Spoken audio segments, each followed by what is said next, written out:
All right, hello and welcome to the third episode of Twin Cities Territory, our brand new Minnesota Twins podcast here on the Foul Territory Network. I am Zack Pierce with the Athletics' Dan Hayes, and joined today for the first time by the man who brings our total Major League experience across the panel up to 10 years, Tyler Duffey, ladies and gentlemen. Tyler, thanks for joining us. Absolutely. I'm glad to be here and be a part of something cool. Oh, you're in the wrong place for cool, man. This is not cool. You changed that factor for us at least. That's good. We appreciate you being here. We are now a little bit cooler, but yeah. Yeah, I'll do cool my best. Tyler, of course, Twins pitcher for 8 years, also with the Cubs and Royals, and still in the game as well. And we're happy he's here joining us. A lot to talk about, guys. After this first weekend, Twins go 1-2 in Baltimore. Some bright spots, some question marks, kind of what we expected, I think, across the board. I guess let's start with you, Dan, for some of your takeaways from those first three games. Well, it's crazy to me. Look, I think you and I talked about it on the first season preview that this team was going to be still interesting, despite what everybody wanted to say about it. There's a lot of things on this team that will be interesting to watch throughout the year, and I think they showed that there's more to them than a team that's essentially a $75 million payroll group right now, because there is some talent here. And despite playing their sloppiest game of the season on Sunday, they were in it. They had chances the whole way. They had bases loaded and struck out 3 times the bases loaded in the 8th. Another one of those things Twins fans love. And then had the tying runs on in the 9th. And despite running into 3 outs, despite having some batter challenges that were poor reads, despite having their piggyback go wrong, they were in that game, and that was after a really nice win on Saturday. They played really well those first 2 games, and even as sloppy as yesterday was, they were in it. So I thought them being as competitive they were. Last year in St. Louis was a total disaster to start the season, and they got swept in St. Louis. Twins very easily could have walked out of Baltimore with a series win. I liked a lot of seeing some of the guys answer questions. The Royce Lewis weekend was that was about as peak as it could be for the Twins. They need him desperately. The bullpen showed up on Saturday. That was really good to see, because we're going to wonder what they're going to give them all year. And challenges seeing challenges in play was wild, just wild. And the fan reaction at Baltimore wasn't even close to what it was, I think, in Cincinnati with Eugenio Suarez with his couple of bats. I mean, challenges are going to change this game. It's not slowing it down. It's actually speeding it up. We saw that a couple times. And whereas instant replay in the NFL, I think, just takes away from the product in some ways, challenges is fun, and fans were into it. So it was a pretty interesting weekend. Unfortunately for the Twins, they lost that third game, but I think that they go to Kansas City and feel pretty good about where they are. Tyler, as a pitcher, very curious for your take on the challenge system and what you've seen so far from the first weekend. Yeah, funny enough, I got to experience it for parts of 2 years before this, because they put it into the minor leagues. And so we had the full ABS days where it's like there's not even a negotiation. Like, you throw one that's right there, it's a ball. And so, games with 17 walks happen, things like that. So, the full ABS is there. But the being able to know, as a pitcher or a catcher or as a hitter, I know that's not a strike, or I know that was this. It's great to be able to just say, hey, quickly, no, sir, and just get it right, and then move on with the game. And it is funny, we were talking the emotional side of it.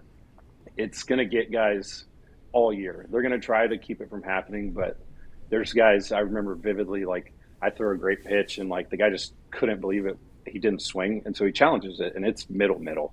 And it's just man, sorry, it's one of those things. But, it's, I think, like Dan said, it speeds it up. It gets things right, and it doesn't delay anything. And it does get a little rise or a little upset or, happiness from the crowd, that maybe wouldn't be there anyways. It's like a 50-50 raffle in the middle of an at bat, basically. It's remarkably entertaining, and I think it's my favorite. I said this yesterday. I think it's my favorite challenge system in sports already, because it's one thing when like when they're challenging a play at a base and they go to and the umpire gestures to the coach or the manager in the dugout and they say, "Hold on a minute," and they look at their monitor and then they go, "No, I don't want to challenge that." This is on the player in the moment, and they have to decide right away, and they only get to be wrong twice for their entire team throughout a game. So to have the I don't know, arrogance maybe to say, "No, this pitch I'm going to use one on," is pretty crazy.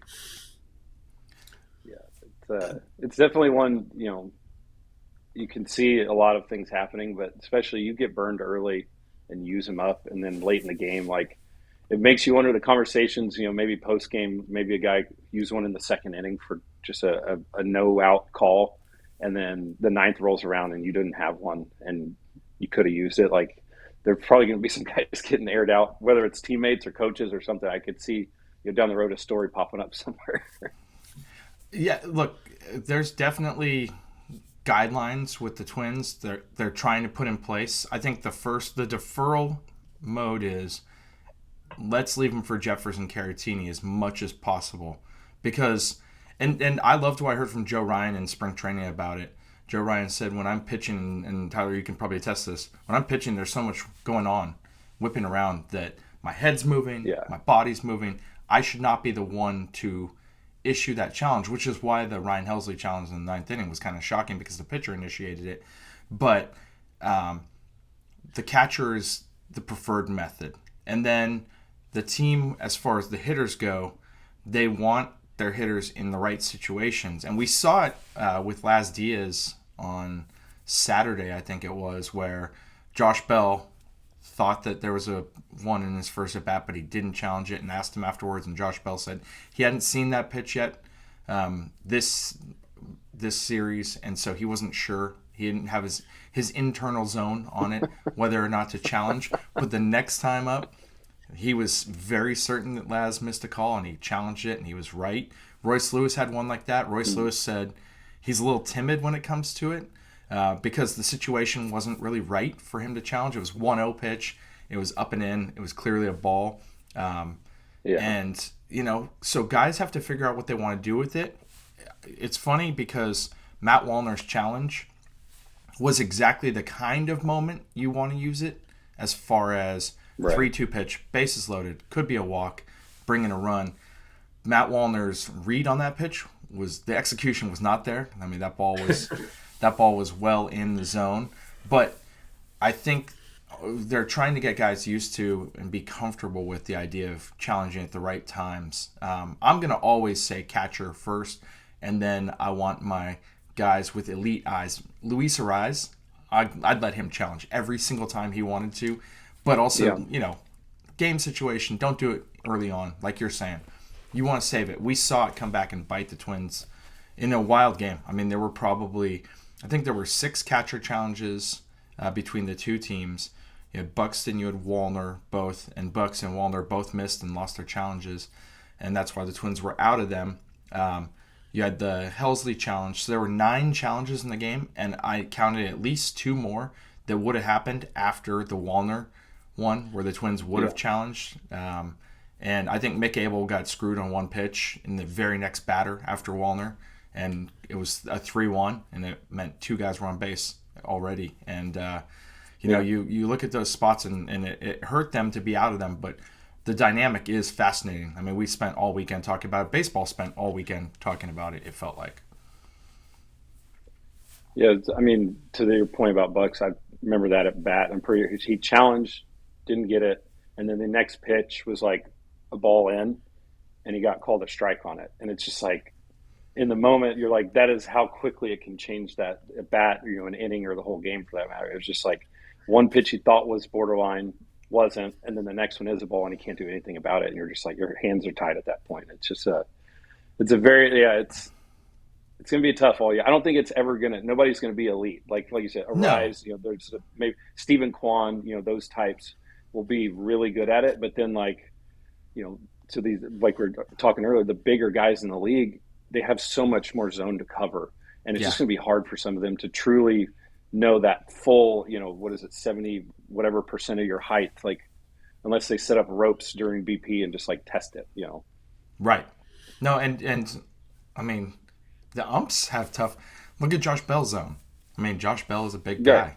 He walked When he twice in the stands ninth real inning. tall, like He walked twice in the ninth inning, and both times the pitch was challenged, and he ends up striking out. And it was like the one thing I think is great for you guys is there's no ambiguity there anymore. You either it, it's the questions are removed. And another thing that we got a lot of high profile incidents this weekend, but the newer umps are really good at this, and the older guys, the ones that didn't come up being challenged, working with the ABS their entire careers, the older guys, the Laz Diaz's, the Doug Eddings. Did you guys see that one with Salvador calling 3 straight fastballs at the bottom of the zone? And yes, and he just pulled them up. Yeah. The CB Buckner, like the older guys, we've always known because we've seen it. Angel Hernandez's strike zone was just atrocious, right? And it's because they didn't come up on these zones and be tested on it. So I think we're going to see this a little bit with the older guys this year. And we'll see it. I mean, this wasn't yesterday's plate umpire was not a new guy. It wasn't, Brian Ornoyer had Saturday's game. Right. Or it was not an old guy yesterday. So it's going to be fun to watch this year for sure. Tyler, in your experience, how do umpires feel about it? Like, on the one hand, it highlights how rarely they're wrong, but when they are wrong, it becomes quite a spectacle. Yeah, from my, like I said, the minor league experience is different. Everybody's trying to make it back. So, like, they're trying to control the game and do all the little things that makes an umpire great, in their boss's eyes. But, it's definitely one, I think it's it's the human element, the body language, the looks, like the visual frustration from player, a real dejected, like, challenge, like, no one's going to like that, So I think down the road, like, do we see somebody get into it because of it? Maybe, but, it's at the end of the day, like Dan was saying, the younger guys are so good at it, because they don't know anything else. I, was one of the last guys to come up in the old guard of, you threw that pitch perfectly on the corner, that's not a strike yet for you.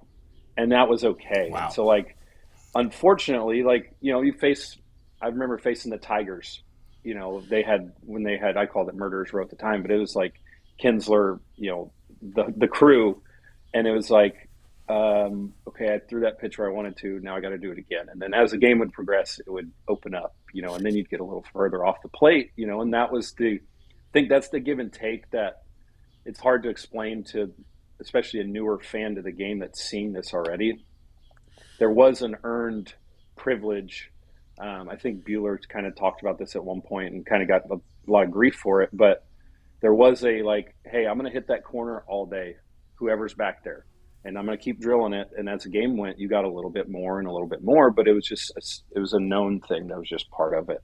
And, for me, I wish that was still a thing because it helped, and now we're keyholing our pitchers into this little spot, and it's going to create offense, things like that, but it's also going to speed the game up, being able to get the calls right. And so, I don't know. It's the umpires at the end of the day, they're back there doing their best, and unfortunately we have the best cameras in the world and zoom and slow-mo. And so it's like, oh, look how bad this guy was. It's like, it was 102. It ran 15 inches and He missed it by, a quarter of an inch. And it's like, okay, like, give this guy a break. Yeah, that is tough.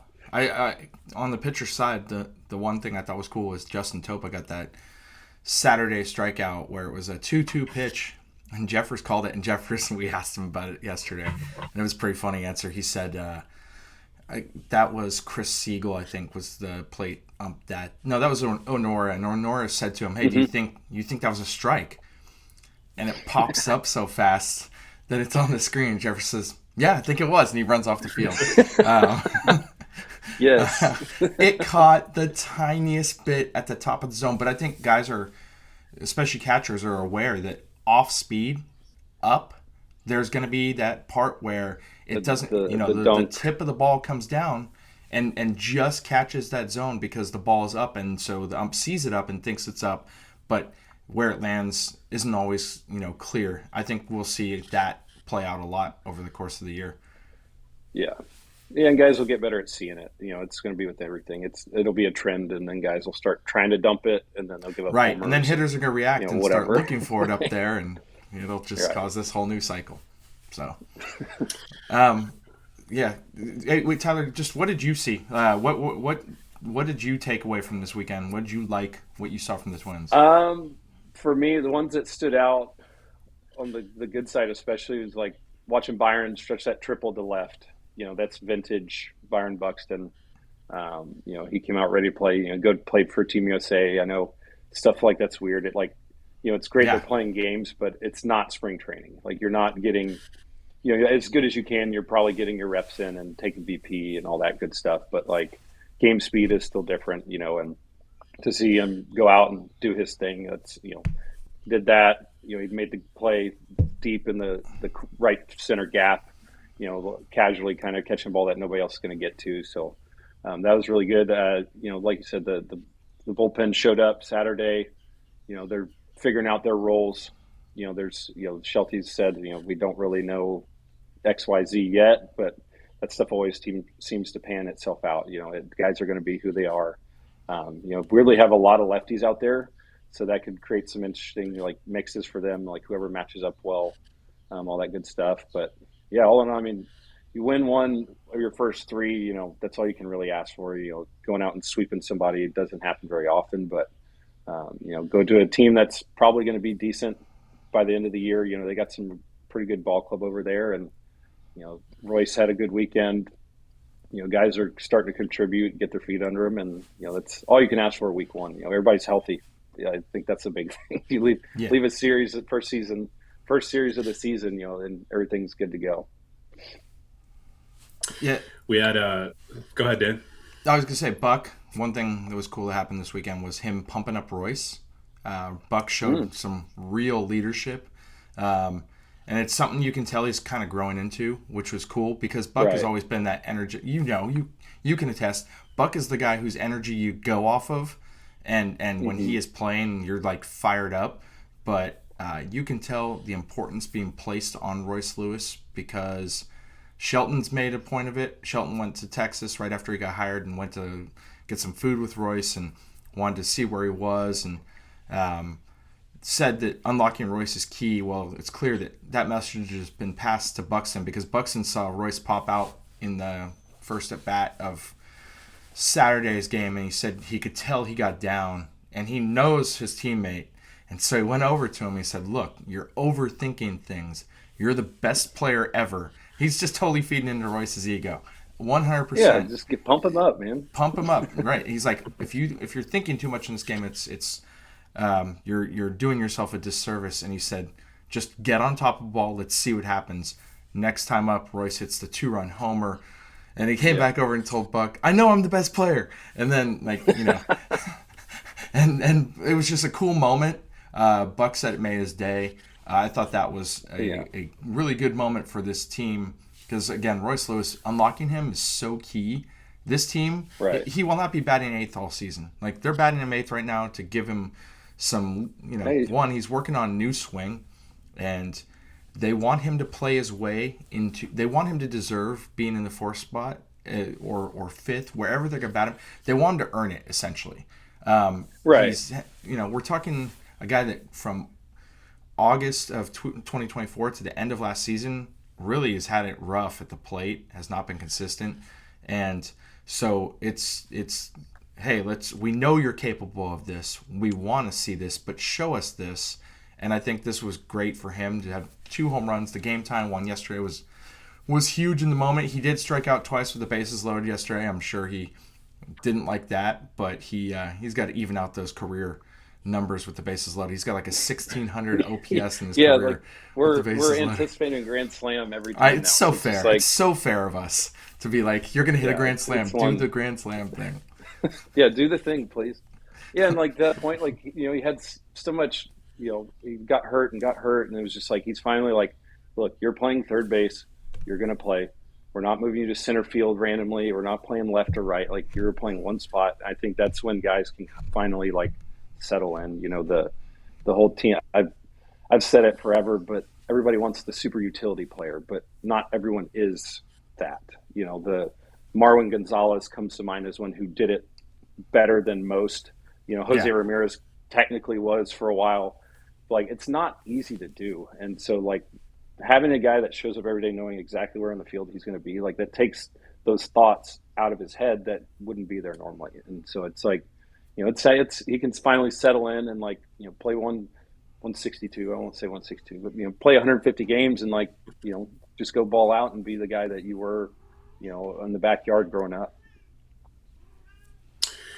We talked about the starting pitching a little bit already, and Dan, obviously, we talked about Joe Ryan's great start on Friday's show. But since then, Taj Bradley, solid start as well. And then on Sunday, the Bailey Ober, Mick Abel piggyback situation that didn't go quite as well. Dan, what happened there, and what's the plan there for the Twins?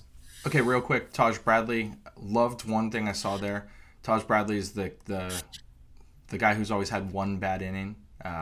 He's got this elite stuff. He's got a killer set of tools, and it's electric. It is. He's just really good, and he always has the one bad inning. But he's talked about being a little less stubborn now. Teammates definitely are counseling and working with him, just trying to get him to kind of come of age. That first inning absolutely had disaster written all over it. He gets the first 2 outs, then loads the bases with 2 walks, and labors through it, but came back and struck out Dylan Beavers on a 98 to get out of the inning. And it was 33 pitches, and it was like, oh, wow, that's a lot. Especially in your first start. Everybody's got the leash in that first start because the build-up process is still ongoing. But to rebound from that and get 9 of the next 10 guys, end up with 9 strikeouts, that gave them such a huge lift. They were very fired up about that.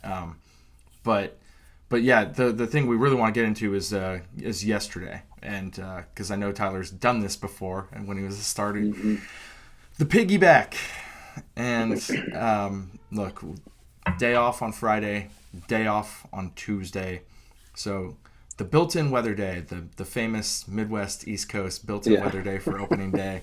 By the way, we don't have one of those with the Twins on Friday, Saturday, and it sounds like there might be a 15-inch snowstorm coming in on Saturday. I hadn't even looked at the weather there. We don't have one in the place you need it the most, but with those days built in, it really screws up everybody's schedule and staying on the 5-6 day rotation. Because if you throw in rotation, if you don't want to burn a guy and have him just come to the ballpark on Friday and throw and then skip his turn. So how did they do it? And they looked at it 2.5 weeks ago. They devised this plan where Joe, Taj, and Simeon Woods Richardson could start on their 5-6 days.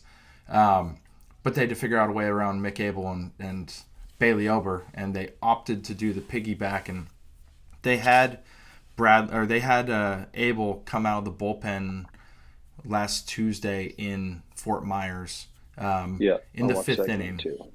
They tried to get him as used to it as possible. He came in, pitchers are so routine oriented. They definitely 105. You know how to get ready for 105. I don't know how you get ready for the 5th inning. The 5th, right? Because we had a game where it was 155 in spring training last week, and then we had a game that was 301. When's the 5th? Is it 243? Is it 157? Yeah. And there's the other guy throwing a perfect game. Yeah. And Bailey came out, and the plan, no matter what, was Bailey would have the possibilities of innings 1 through 4. And if Bailey didn't make it that long, they would have been brought in other relievers. But Mick was going out for the 5th inning. He got his first 5 guys out. There was a little bit of he got through those 5, but he went in some deep counts early.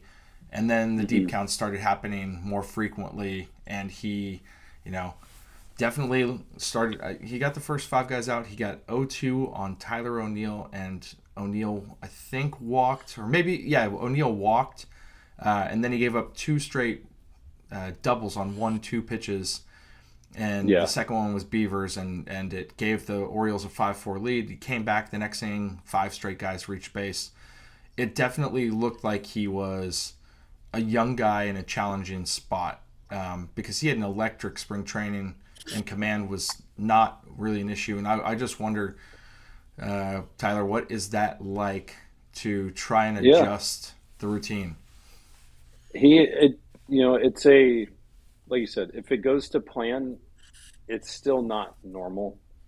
Like, those guys, depending on the routines now, guys are getting ready for 2 hours before a game. Like, Right. whether it's, the massage, the tubs, the workout, the whatever it may be, breathing, all the things. And, all of a sudden, I'm sure he stayed back in the clubhouse, like did his routine. But once you got to the bullpen, it's already a different animal. Like in Baltimore, like, I don't know how crazy the fans were or were not, but like there's fans, right over your shoulder, breathing on you. There's the lady stretching in center field that makes fun of every, it's like the running joke. There's a lady out there who stretches she picks a guy and she does your whole routine with you. And so, it's just a different world in the bullpen. And then you throw in the wrinkle of, okay, here's a long inning, here's a quick inning. All right, you have the next inning. Did he get all his throws in? Whatever. I'm sure he was ready to pitch, but mentally, it's everything's just sped up. You're moving a little quicker, whether you want to or not. And then you come into a game where it's a tight game, where it's like you got to be on, and it's like as a starter, like I remember vividly, like first pitches of outings, like day game at Target Field, and you're like taking that breath. You're like, all right, just throw a strike here. Get the first one out of the way, and like you don't have that coming out of the bullpen. Like it's every pitch is life or death, essentially, and so it's stressful. And to that point, he never, to me, he didn't look comfortable. Like he was just like he was just going, and he was hot and ready, and stuff was good. He throws 96, 97, so like it's going to look fine. But I guarantee, without a microphone in his face, he'd probably tell you, yeah, I didn't feel sharp or whatever it was in the moment. And facing a lineup like that with some big bats and things like that, like you miss a couple of times, like you're going to get hurt. And, that's kind of how it went. And, luckily they came back and battled, but it was just, it was one of those things where in the moment, the piggyback, it always sounds great. And, sometimes it's like, yeah, we can cover this whole game. And then next thing you know, the guy goes 1 inning, and then the next guy goes 2, and then the bullpen covers 6, and it's just, I've seen that more times than I've seen it go well. But, you got to get guys work, and I understand all that. But, sometimes it's just maybe find a better way, just throw live on the field, guys who aren't playing that day, just go stand in the box, something. But, And it's funny. It's a tough spot. Yeah. The crazy part is if this snowstorm does hit us, and I don't know, you never know Midwest weather, but if there's a snowstorm that hits Saturday, that's when I believe these guys are ready to go again Friday, Saturday, Abel and Ober. And if the snowstorm comes in and just wrecks this plan, because it does, like from a strategic thought, keeping your guys on 5-6 days, especially, like they didn't want Joe Ryan to be on a 7-8 day plan. They didn't want Taj Bradley on a 7-8 day plan. Keeping everybody as close to 5-6 days as possible early on, that can be advantageous, because then the next time out they build up and they're just the body, that routine is critical. So you got to survive the first 2 weeks is, right? Like they kind of, after the first week or so, it's over with. But yeah, it's when every year, like I remember, like I think it was like Mike Pineda and Kenta, and like we had like some veterans who weren't going to come out of the bullpen, and it's just like, what do we do? Yeah, I think was it Pineda and who's the lefty? Man, it was from Texas. Yeah, but they piggybacked, and Pineda came in, and man, it was like it's just odd. Like and they don't, like, they feel fine, but you're not settled in. Like you're just not. It's the way and for Mick, he's such a young guy. Like he's still trying to find his footing. Yeah, now it's like, here's a curveball. Yeah, opening day for you this year. Because he debuted last season, correct? Yeah, he did, and he got about 7 or 8 starts. But he also pitched out of the bullpen one time, and it was a disaster for them last year. It's definitely. And Derek Shelton said we knew it was going to be challenging. Like this wasn't Right. something we did. Like they were going to go into this thinking, all right, we're doing this plan. I think that, he manages this game totally different if they don't have this schedule, because you go that bullpen early. And even though they had the long day on Saturday as a group, they have a game today. They have a day off on Tuesday, so you can get out there and manage it different. But with the plan in place, they had to kind of go with it. And it was like every time Abel kept coming back out. Like the eighth inning, I remember thinking, "Oh, he's back again." And I did look up, and I was just expecting it to be a reliever at that point because it was late. because it was a And long he was seventh still out. I inning. was like, all right. Yeah, that was the getting him in. Walner Yeah. challenge inning. Yes. Where they Yeah. loaded the bases. They got a run to make it 8-6, and it was a long delay for Abel, which is good to give him those variables to work with and see how he responds. But he came back, and first two guys got on, and they went to Anthony Bonda. So Yeah.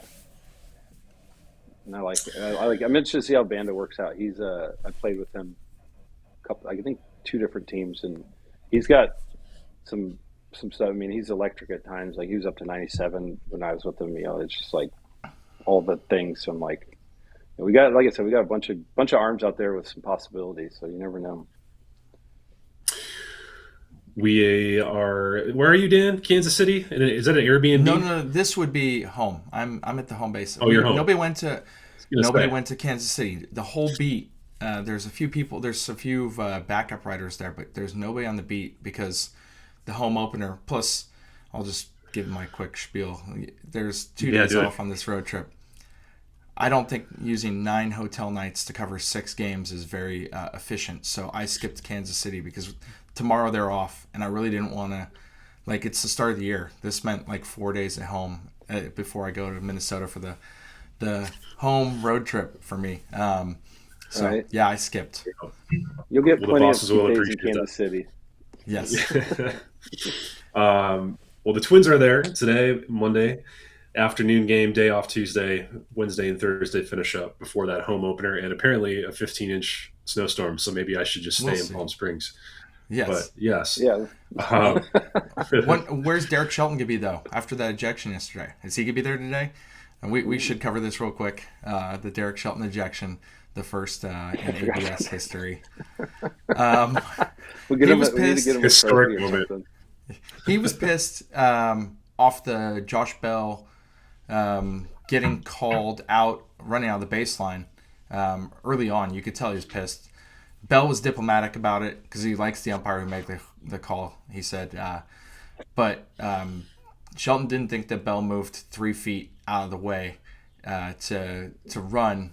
And he maybe went a step or two inside the line, but it wasn't like the third baseman, the ground ball took him into Bell. But the interesting part was, and I didn't see this, but Shelton mentioned it after the game, was he tagged him with the glove, but the ball was in his hand, in the third baseman's hand. Even better. It's Yeah. wrong twice. But because it's one of those weird plays where if the ball is in front of umpires, Right. it can't Yeah, be you challenged. So there's no way to challenge it, so they have to just go off the umpire's call. And so Shelton was pissed about that in the first place. But then the ninth inning, Ryan Helsley threw, it was the 3-2 pitch to Bell, who thought he'd walked on 3-1, and there was a challenge by their catcher and got overturned, so it was 3-2, and Helsley called for the challenge too. And I looked at the replay this morning, and Shelton said afterwards it didn't feel like it was it felt like it was more than 3 seconds. You have 3 seconds. I watched it. It probably happened about a second and a half, 2 seconds in, but it was weird because Helsley first goes to adjust the cap, which he does Right. after he throws, and then he tapped it. But like Bell said, I was halfway to doing like first the little- base. Yeah, and Shelton was pissed and didn't think he got the ejection, or didn't think he got the challenge in time. I mean, it was definitely it seemed it wasn't the smoothest challenge, I guess. Right. Well, and that's what I don't know. I mean, I feel like across the league, the league will have to figure out something because, like, there's even the one. I think it was a guy stole second. Jeffers was catching, and like, was a strike. Yeah. Like at least to the eye, throws down, and then Jeffers is like looking like, wait, what did you call that? And so like in those moments, it's like, all right, so how do we figure this out? Because there's only one guy that can call that one. Like the pitcher can't because like there's so much going on. The hitter to that point probably isn't going to challenge either, but the catcher has to have some time. Like that'll be an Right. interesting one for me to see like how they figure that one out. Like they have like a flag they can whip out of their pocket, like throw it kind of thing. Because like otherwise, like we're just going to get burned now if guys are stealing, and like it's just a if we're going to do it, we need to make sure we can do it on every pitch. I think that's going to become the issue. Yeah, that's a play that happens frequently where It's because the once a game catcher's at least. gearing up. Yeah, the catcher gears up for that stolen Yeah, they base. turn, blocking view and whatever, and it's like now that I can maybe see it, so maybe Right. that's where like, hey, on this play, you can call, but it's still probably going to be wrong from the pitcher's point of view. And man, I mean, we're talking some balls that are right down the middle that get missed. Yeah, like Like, historically speaking, it's like good pitches, like quality strikes, and then it's just ball. And yeah. that's if we're trying to fix it, like those are really the ones that should be available to fix as well. Yeah, there will be some But kinks. Remember when we changed the definition of a catch for a little bit in like 2014, and it was like the transfer rule, and it was yeah, there was some craziness for the first week or two, and then there was craziness involved when blocking the plate with the catcher when that rule that whole changed, thing. and like still remember Robin Ventura getting ejected for the White Sox and kicking dirt on home plate, and it was 2014. And we had this going on. It was amazing. So Shelton got his money's worth, got ejected, Yeah, might crazy as well. time You're already too. getting in trouble. Yeah, yeah, yeah. So that I thought that just encapsulated this perfectly wild weekend. Because look, hey, the one thing to take away from all this is the Twins are a lot more entertaining. I'm imagining fans found them a lot more entertaining. Again, when your team payrolls 105, 10 million is going to Carlos Correa in Houston, 21 million's being Pablo Lopez on the IL. Expectations are pretty low with the $75 million group, but um, And it's at least interesting. Like it's not 2017, that's all I got to say. 2017. right. Yeah, We lost 103 and 16, right? 103 yeah. games or something like that. I 108. was still covering the White Sox. I remember being shocked at you guys in 2017. Yeah. It was Bunch of young guys that don't know any better, Things can happen. It was, you know what? It was the loss of Jaime Garcia that fired you guys up. He was a really trusted Oh, teammate for those Jaime. 3-4 days that you had him. And you guys Yeah. acquire him. And yeah, what a weird trade deadline that one was. Yeah. Kinsler gets traded. Your all-star gets traded. Yeah. Yeah. Yeah. And then we rallied the troops. Well, we could talk for hours here, but I think we'll call this one an episode, and Yeah. we'll get back to baseball today, this afternoon. Twins and Royals, home opener Friday. I think I already mentioned all that. Thank you very much, Tyler, for coming on today. Thank you to Dan. Absolutely. If you liked what you heard today, please hit the subscribe button. I didn't forget today, Dan, for the shout out. And we look forward to seeing you next time on Twin Cities Territory. Thanks very much.